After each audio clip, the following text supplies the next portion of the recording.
In a world overflowing with noise and distraction, one simple question can become a doorway to the divine. This is the story of a wandering dervish, and the lesson his sheikh gave him that changed how he saw everything, forever. What is a wall really made of? Stay with us as we journey beyond appearances to the essence that never fades.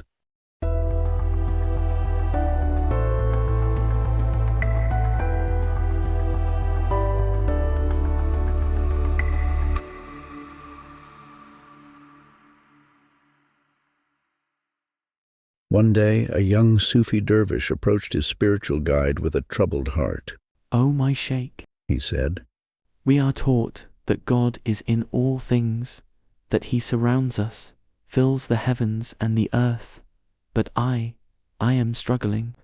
I cannot see God in the world around me." The sheikh smiled gently, as if he had heard this question many times before. He looked at the dervish and said, "Then let us begin with what you can see. Look around you. Tell me the first inanimate object your eyes fall upon." The dervish looked around and pointed. "That wall, I see a wall." The guide nodded. "And what is the wall made of?" The dervish replied, "Cement and bricks." "And what are the cement and bricks made of?" the sheikh asked again. The dervish thought for a moment. "Lime, silica, calcium, different elements." "Good," said the sheikh. "Now tell me, what are those elements made of?" The dervish hesitated. "Silica is made of silicon and oxygen. Other chemicals, perhaps." The sheikh pressed on. "And what are those made of?" The dervish lowered his gaze. I don't know." The sheikh smiled again. "Eventually, all these substances, every element, every object, every form, can be reduced to atoms. And if you go deeper still, you find energy. Now," The sheikh continued, "what is the wall then? Is it cement? Is it bricks? Paint? Silica? Or is it atoms? Is it energy?" The dervish paused, then said, "It is all of those things. It is the wall, and it is what the wall is made of. Each layer, each identity, depending on how deeply we look." "Exactly," replied the sheikh. "And remember this. Energy cannot be created, and it cannot be destroyed. It simply is, always has been, and always will be." The dervish's eyes began to widen. The sheikh leaned closer. "If energy cannot be created and cannot be destroyed, what is it?" The dervish whispered in awe. "God is energy." The sheikh smiled deeply.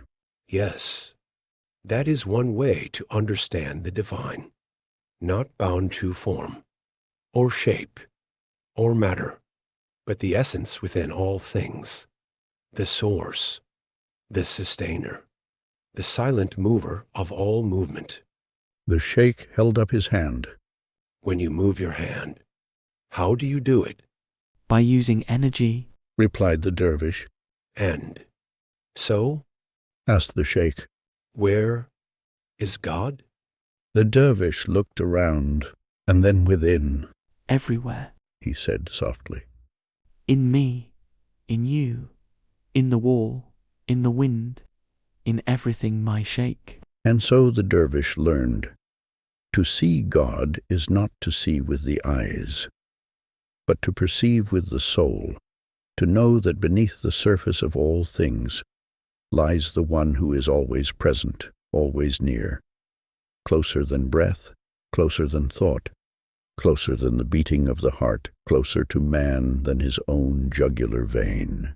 If this story stirred something within you, if you found meaning, comfort, or inspiration in its message, then please take a moment to like, comment, share, and subscribe. And don't forget to tap the notification bell. It helps us bring more soul-nourishing stories like this to life. Your support means the world.